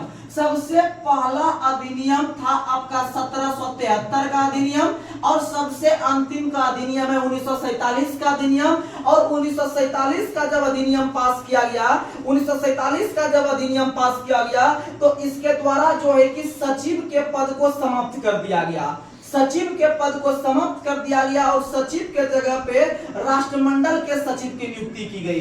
राष्ट्रमंडल के सचिव की नियुक्ति की गई। आप लोग याद रखने का प्रयास कीजिएगा। यानी कि भारत के अंदर में सचिव का पद 1858 के अधिनियम के तहत देखे थे।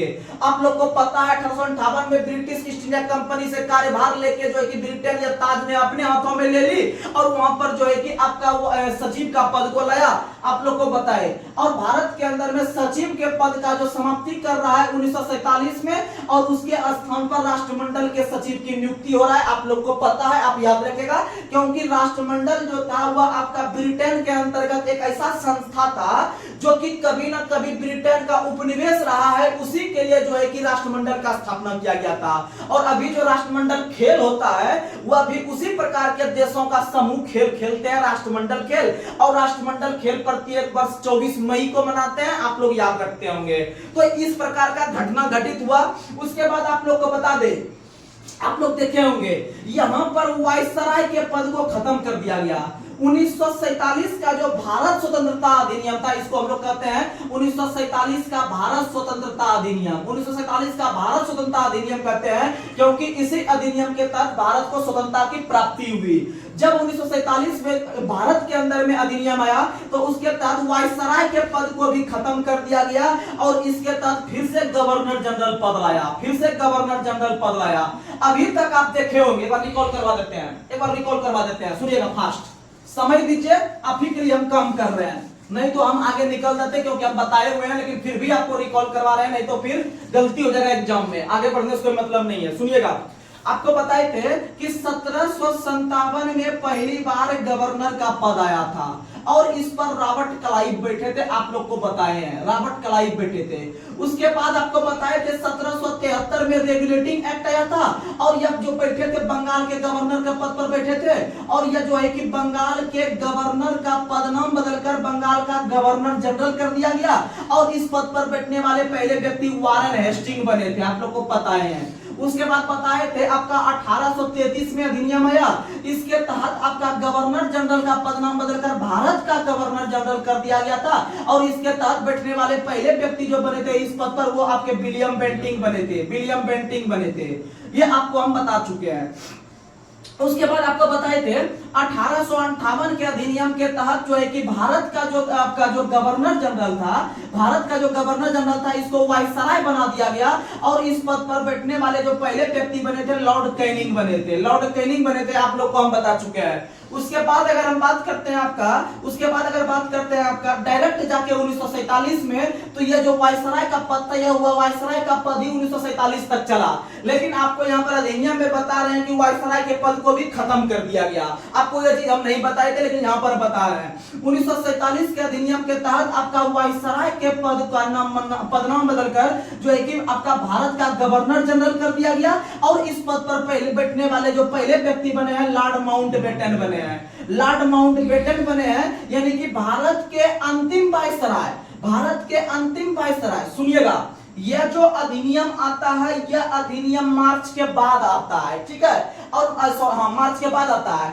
और मार्च के पहले ही माउंटबेटन इस गद्दी पर बैठ गया था, यानी माउंटबेटन जो बैठा होगा अधिनियम से पहले बैठा, इसका मतलब वायसराय के पद पर बैठा है और इसी के पद पर, यानी ये भी दोनों चीज का मजा लिया है। इसका मतलब आप बता सकते हैं कि माउंटबेटन भारत के अंतिम वायसराय बने हैं एवं भारत के प्रथम एवं स्वतंत्र भारत के प्रथम गवर्नर जनरल बने हैं, आप लोग को पता है आगे चलकर, तो याद रखिएगा माउंटबेटन बने हैं। वही माउंटबेटन जो बने हैं भारत के स्वतंत्र भारत के प्रथम गवर्नर जनरल एवं अंतिम वायसराय बने हैं आपके लॉर्ड माउंटबेटन। उसके बाद यह जब इनका जब पद खत्म हुआ, यानी माउंटबेटन का जब कार्यकाल खत्म हुआ, तो इस पद पर बैठे भारत के तरफ से एक पहले व्यक्ति बनते हैं चक्रवर्ती राजगोपालाचारी।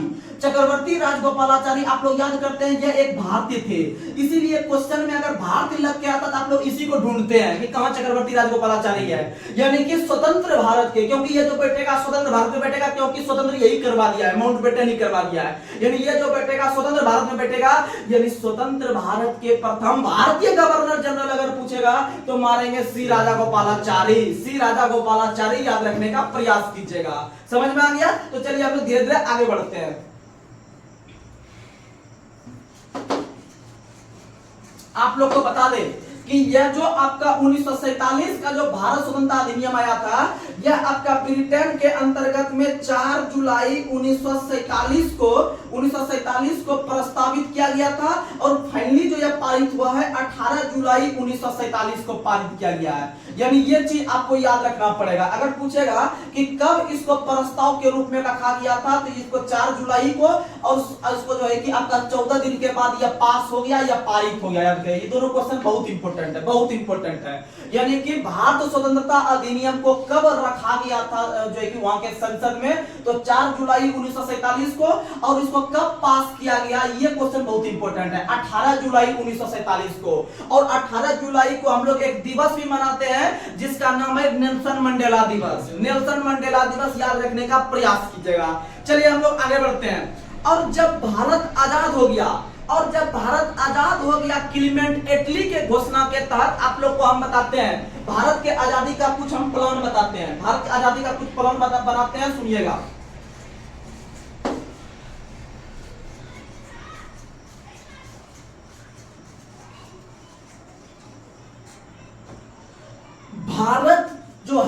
भारतीय स्वतंत्रता अधिनियम 1947 के तहत आजाद हुआ और आजाद जो हुआ है फाइनली क्लीमेंट एटली के द्वारा 15 अगस्त 1947 को जो है कि आजाद हुआ। और इससे पहले आप लोग को पता है कि कैबिनेट मिशन भारत आ चुका था और कैबिनेट मिशन जो भारत आया था वह याद रखिएगा आपका कब आया था, तो कैबिनेट मिशन भारत 1946 में आया था आपका मार्च महीना में। कौन महीना में? मार्च महीना में, यानी 24 मार्च को आया था, यानी कि मार्च 1946 में कैबिनेट मिशन भारत आया। और कैबिनेट मिशन जो भारत आया था इसका सबसे मुख्य आपका उद्देश्य था कि भारतीयों को संविधान का निर्माण करवाना, भारतीयों को संविधान का निर्माण करवाना। और संविधान का जो निर्माण होगा वह आपका जो है कि कैसे होगा, तो वह सभी प्रकार के सदस्य को निर्वाचन के तहत पहुंचना होगा और अपने अपने क्षेत्र का जो है कि वह प्रतिनिधित्व करते हुए संविधान सभा में पहुंचेगा और संविधान सभा में पहुंचकर वह संविधान सभा के अंतर्गत बैठकर संविधान का निर्माण करेगा। किसका निर्माण करेगा? संविधान का निर्माण करेगा। तो याद रखिएगा कि कैबिनेट मिशन का सबसे मुख्य काम था भारतीयों के लिए संविधान का निर्माण करना और यह आया था मार्च 1946 में। और कैबिनेट मिशन जो भारत आया था, याद रखिएगा कैबिनेट मिशन जो भारत आया था वह आपका जो है कि मार्च 1946 में आया था। कब आया था? मार्च 1946 में आया था। आप लोग याद रखने का प्रयास कीजिएगा। और इसका सबसे मुख्य लक्ष्य था भारतीयों के अंतर्गत जो है कि संविधान सभा का निर्माण करवाना, संविधान सभा का निर्माण करवाना, जैसा कि आप लोग को पता है। और आप लोग को पता है कि इसमें कुल 3 सदस्य थे। कितने सदस्य थे? 3 सदस्य। कैबिनेट मिशन में कुल 3 सदस्य थे। उसके लिए ट्रिक बताते हैं, KAL काल, यानी कि K से क्रिप्स हो गया, K से क्रिप्स हो गया, A से अलेक्जेंडर हो गया और L से लॉरेंस हो गया, L से लॉरेंस हो गया। और इसमें से जो आपका जो ये पैंथिंग लॉरेंस है ये इसी के अध्यक्षता में आया था। यानी याद रखिएगा कि कैबिनेट मिशन जो भारत आया है वह आपका पैंथिंग लॉरेंस के अध्यक्षता में आया है। याद रखने का प्रयास कीजिएगा। और इसमें कुल 3 सदस्य थे और तीनों का तीनों अंग्रेज थे, तीनों का तीनों अंग्रेज थे। याद रखने का प्रयास कीजिएगा। और इसी के आधार पर जो है कि भारत में जो है कि संविधान सभा का निर्माण किया गया। और आप लोग को पता है कि संविधान सभा के निर्माण के लिए संविधान सभा का जो गठन किया गया था वो जुलाई 1946 में किया गया था। जुलाई 1946 में संविधान सभा का गठन किया गया था। संविधान सभा का गठन बोलेगा तो जुलाई 1946 में। और यह किया गया था कैबिनेट मिशन की सिफारिश पर। इसमें कुल 3 सदस्य थे, KAL, और आया था ये किसकी अध्यक्षता में? लॉरेंस की अध्यक्षता में, लॉरेंस की अध्यक्षता में। याद रखने का प्रयास कीजिएगा। अगर हम बात करते हैं इससे आगे का कहानी, तो आप लोग को बता दे कि भारत के अंदर में संविधान सभा का जो गठन किया गया था उस समय भारत और पाकिस्तान सब मिला हुआ था। तो भारत और पाकिस्तान जो मिला हुआ था तो उसमें से जब मिला हुआ में बात करेंगे तो कुल 389 सदस्य था। और 389 सदस्य जो था यह 2 जगह से पहुंचता था, यह 2 जगह से पहुंचता था। और 2 जगह में से एक वही आपको बताना है, एक देसी रियासत था और एक ब्रिटिश प्रांत था। एक था आपका ब्रिटिश प्रांत, एक था आपका ब्रिटिश प्रांत और एक था आपका देसी रियासत, एक था आपका देसी रियासत। और कुल जो आपका सदस्य था 389। तो ब्रिटिश प्रांत से जो सदस्य था, याद रखिएगा ब्रिटिश प्रांत से सदस्य की कुल संख्या 296 था और इधर से बच गया आपका 93। और दोनों को जोड़िएगा पूरी जाएगा 389। समझ में आ रहा है? यानी कि ब्रिटिश प्रांत से 296 था, देसी रियासत से 93 था। और ब्रिटिश प्रांत से जो सदस्य पहुंचते थे वो जो है कि आपका निर्वाचन के तहत पहुंचते थे, निर्वाचन के तहत पहुंचते थे। और देसी रियासत से जो पहुंचते थे वह मनोनीत होकर सदस्य पहुंचते थे, यानी कि वहां पर उनका निर्वाचन नहीं होता था, निर्वाचन नहीं होता था। यानी आप बता सकते हैं यहां से एक क्वेश्चन निकल सकता है कि भारत के अंदर में जो भारतीय संविधान सभा का जो गठन किया गया है, भारत के अंदर में जो भारतीय संविधान सभा का जो गठन किया गया है वह कैसे किया गया है? तो आपके ऑप्शन में रहेगा अंशतः मनोनीत, अंशतः निर्वाचित, अंशतः मनोनीत, अंशतः निर्वाचित। टिक कीजिएगा क्योंकि इसमें कुल सदस्य निर्वाचित होकर पहुंचे थे और कुल सदस्य मनोनीत होकर पहुंचे थे, यानी अंशतः लगेगा दोनों में, यानी दोनों में पहुंचा था। लेकिन अगर क्वेश्चन पूछेगा कि हमारे भारतीय संविधान में देसी रियासत से जो सदस्य पहुंचते थे कैसे, तो भैया मनोनीत। अगर पूछेगा ब्रिटिश प्रांत से कैसे, तो भैया निर्वाचित। यहाँ से कितना पहुंचा 296, और देशी रियासत से पहुंचा 93, और ब्रिटिश प्रांत में से सबसे अधिक पहुंचा था सदस्य संयुक्त प्रांत से, क्योंकि संयुक्त प्रांत जो था वो सबसे बृहद पैमाने पे क्षेत्रफल था। और यहाँ पर जो गठन किया जाता था आपका एक सीट का, वह एक सीट पर 10 लाख जनसंख्या पर लगभग एक जो है कि आपका लोकसभा सीट या एक सीट को जो है कि देने का काम किया गया था। आप लोग याद रखिएगा। और जब हम धीरे धीरे आगे बढ़ते हैं तो आप लोग को बता दे कि संविधान सभा की जो पहली बैठक हुई थी, संविधान सभा की जो पहली बैठक हुई थी, वह याद रखिएगा कि दिल्ली के अंदर में काउंसिल चैम्बर के पुस्तकालय भवन में जो किसकी पहली बैठक हुई थी। और पहली बैठक जो हुई थी, डेट सहित याद रखिएगा, 9 दिसंबर 1946। 9 दिसंबर 1946 को इसकी पहली बैठक होती है। और पहली बैठक में जो है कि संविधान सभा के जो अस्थायी अध्यक्ष थे, सुनिएगा, आपको कुछ कंटेंट देते हैं, आप लोग याद रखिएगा। अगर क्वेश्चन पूछे कि संविधान सभा के अस्थायी अध्यक्ष, आपको मिटा के बताते हैं, याद रहेगा ज्यादा दिन तक, सुनिएगा।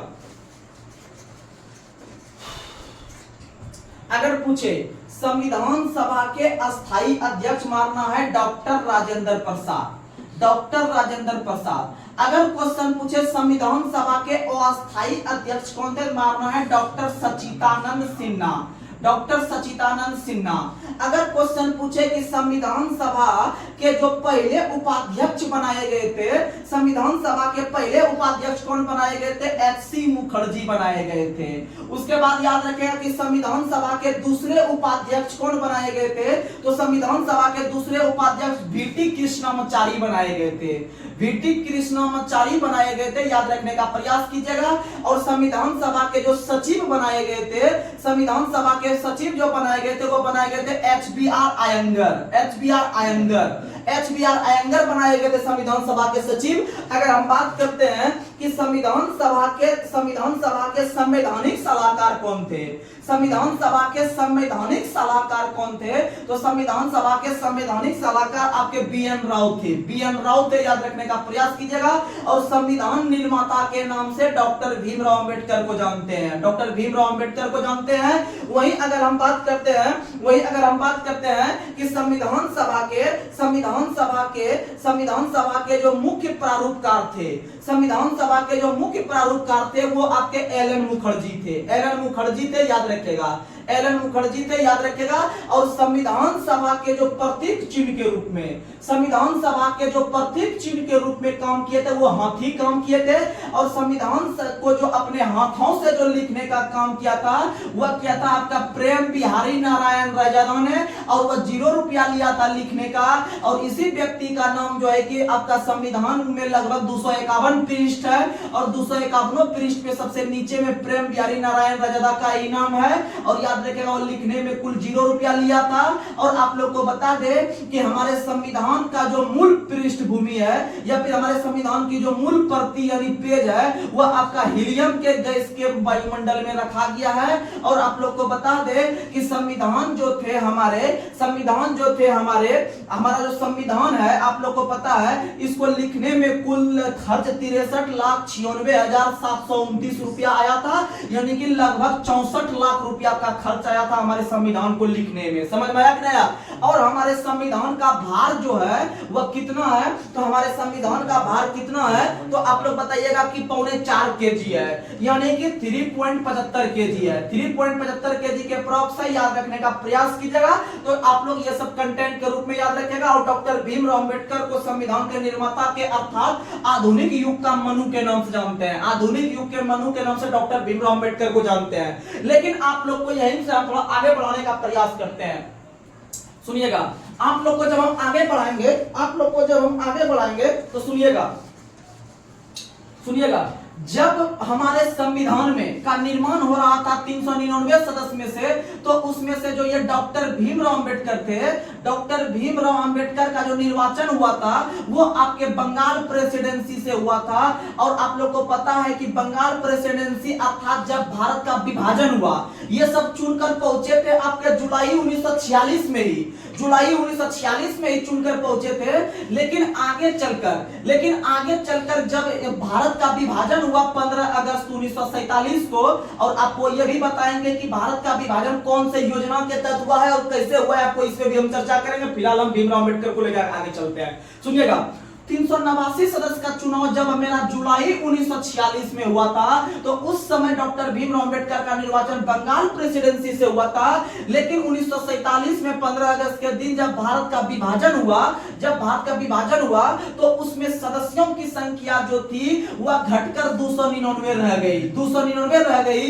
और 299 में से जो सीट कट के चल गया, लगभग 100 सीट जो चल गया, वह कहां चल गया? तो वह आपका पाकिस्तान के क्षेत्र में चल गया। और उसी क्षेत्र में आपका यह बंगाल प्रेसिडेंसी का हिस्सा डॉक्टर भीमराव अंबेडकर का वहां से कट के बाहर चल गया। और जब वहां से कट कर बाहर चल गया, तो डॉक्टर राजेंद्र प्रसाद ने दिमाग लगाया कि यह भारत का जो है कि सबसे मेन व्यक्ति है संविधान सभा का, अगर इनका इस सीट कट के बाहर चल जाता है तो यह बहुत ही जो है कि गलत बात है। इसका मतलब इसको वहां से लाया जाए। तो इसका मतलब डॉक्टर भीमराव अंबेडकर को जो है कि वहां से ला के भारत के अंदर में मुंबई प्रेसिडेंसी के अंतर्गत एक क्षेत्र था, पूना क्षेत्र में ही एस जयकर नाम के व्यक्ति को जो है कि बोला कि आप बैठ जाइए, और जो है कि भीमराव अंबेडकर को आपके जगह जो है कि चुनाव लड़वाएंगे और इनको जो है कि संविधान सभा में पुनः शामिल करने का प्रयास करेंगे। तो याद रखिएगा कि डॉक्टर भीमराव अंबेडकर का निर्वाचन पहली बार बंगाल प्रेसिडेंसी से, और विभाजन के बाद याद रखिएगा मुंबई प्रेसिडेंसी के पूना क्षेत्र से किस व्यक्ति के स्थान पर? एस जयकर के स्थान पर, याद रखने का प्रयास कीजिएगा। और यह कानून के बहुत बड़े जो है कि विद्वान थे, इसीलिए जब भारत का आगे चल के मंत्रिमंडल का निर्माण होगा, तो उसमें भारत के पहले मंत्रिमंडल में कानून मंत्री के रूप में डॉक्टर भीमराव अंबेडकर को भारत का पहला कानून मंत्री का पद दिया जाएगा। आप लोग याद रखने का प्रयास कीजिएगा।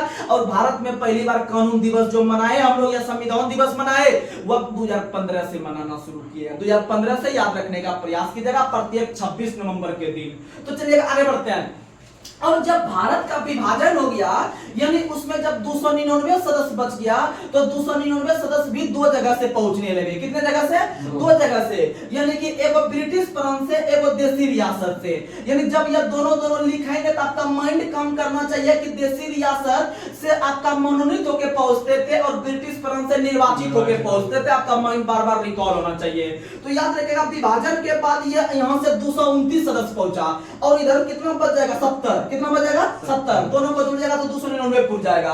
तो याद रखने का प्रयास कीजिएगा। यानी क्वेश्चन याद रखेगा कि पहली बार जब गठन किया गया था संविधान सभा का, तो उसमें 399 सदस्य था, और विभाजन के बाद 299 बचा।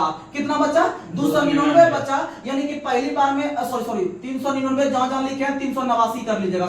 मिस हो गया, बहुत बड़ा मिस हो गया है। 389 याद रखने का प्रयास कीजिएगा। वही को लग रहा था यहाँ भी 99, यहाँ भी 99, कभी सब पढ़े नहीं है। सुनिएगा, यानी कि 389 सदस्य था पहली बार में, यानी इसको जोड़िएगा तो बराबर पूरेगा। यहाँ जो हम लिखे थे पहले आपका कितना लिखे थे, यानी कि लिखे थे 296 लिखे थे, और इधर कितना लिखे थे? 93। यानी कि दोनों जोड़िएगा तो उतने पूरेगा, टेंशन नहीं लेना, उतने ही पूरेगा। 6 3 9 जोड़ लीजिएगा, उतने पूरेगा। तो सुनिएगा, पहली बार में 389, दूसरी बार में 299 में से प्रांत से 229, और देसी रियासत से 70। देसी रियासत से कितना था? 70। याद रखिएगा। और आप लोग को बता दे कि जब भारत का विभाजन हो रहा था 15 अगस्त 1947 को, तो याद रखिएगा भारत का विभाजन जो हुआ है वह बाल्कन प्लान के तहत हुआ है। कौन प्लान के तहत? बाल्कन प्लान के तहत हुआ है। या इसी को हम लोग जो कहते हैं, इसी को हम लोग जो है कि डिकी बर्ड प्लान भी कहते हैं, इसी को डिकी बर्ड प्लान भी कहते हैं। और इसी को हम लोग जो कहते हैं, इसी को हम लोग इस्मा प्लान भी कहते हैं, इस्मा प्लान भी कहते हैं। तो सुनिएगा, और सबसे फेमस शब्द का नाम सुने होंगे माउंटबेटन प्लान या माउंटबेटन योजना। सुनिएगा, माउंटबेटन योजना। आप लोग को पता है कि स्वतंत्र भारत के प्रथम गवर्नर जनरल जो बने हैं वो माउंटबेटन बने हैं, एवं भारत के अंतिम वायसराय जो बने हैं माउंटबेटन बने हैं। यानी कि इस कंडीशन से पहले जो थे माउंटबेटन काम कर रहे थे, और ये इस कंडीशन यानी आजादी के बाद भी जो काम किया वो माउंटबेटन काम किया है। यानी भारत के उस समय कर्ता धर्ता के रूप में माउंटबेटन काम कर रहे थे कि भारत में क्या होगा नहीं होगा। तो इन्होंने जवाहरलाल नेहरू को यह सुझाव दिया कि भारत का विभाजन कर दीजिए। क्या कर दीजिए? भारत का विभाजन कर दीजिए। तो याद रखिएगा कि वह विभाजन जो करने का बात किया था माउंटबेटन ने, यानी कि माउंटबेटन प्लान के तहत ही भारत का विभाजन संभव हुआ। उसी के मन में जो आया उसी को हम लोग जो है कि बाल्कन प्लान करते हैं। बाल्कन का मतलब होता है तोड़ना फोड़ना, यानी कि भारत एक अखंड भारत हुआ करता था, उसको तोड़ के दो नए राज्य का निर्माण किया गया। तो याद रखिएगा कि माउंटबेटन प्लान के आधार पर ही भारत का विभाजन संभव हुआ। उसी को हम लोग बाल्कन प्लान कहते हैं, उसी को डिकी बर्ड प्लान कहते हैं, उसी को इस्मा प्लान कहते हैं। याद रखने का प्रयास कीजिएगा। और उसके अंतर्गत ये इस्मा नाम का व्यक्ति काम करते थे और उसके माइंड का भी यह बात था, इसीलिए सब नाम रखा गया है। समझ में आ गया?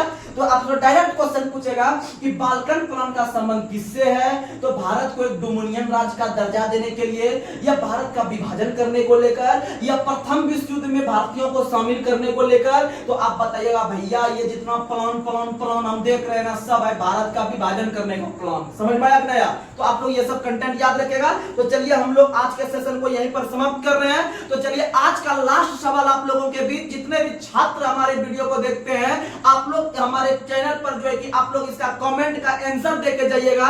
भले ये लॉन्ग वीडियो हुआ, लेकिन जितना कंटेंट बताएं, अगर आप इतना कंटेंट अगर डेली बेसिस पे ले रहे हैं, अगर ये 1-1.5 घंटे के वीडियो, 2 घंटे के वीडियो में, तो आप लोग के लिए इससे बड़ी बात कुछ नहीं हो सकती है।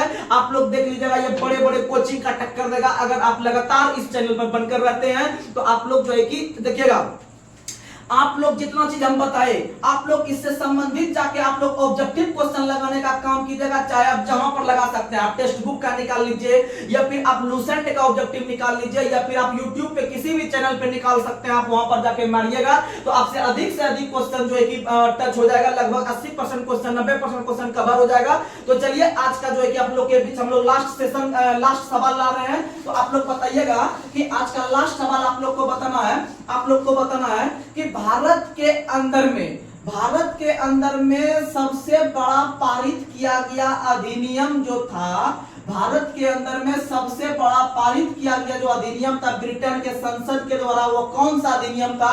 आप लोग अधिक से अधिक इस क्वेश्चन को डिटेल में कमेंट करने का प्रयास कीजिएगा। और आप जो है कि अपने दोस्तों में अधिक से अधिक इस वीडियो को शेयर करने का प्रयास कीजिएगा। और आपके एक शेयर से जो है कि हम लोग बहुत उससे मोटिवेट होते हैं और आगे बढ़ने का प्रयास हम लोग के बीच होता है। तो चलिए आज के सेशन को हम यहीं पर समाप्त कर रहे हैं। तब तक के लिए जय हिंद, जय भारत।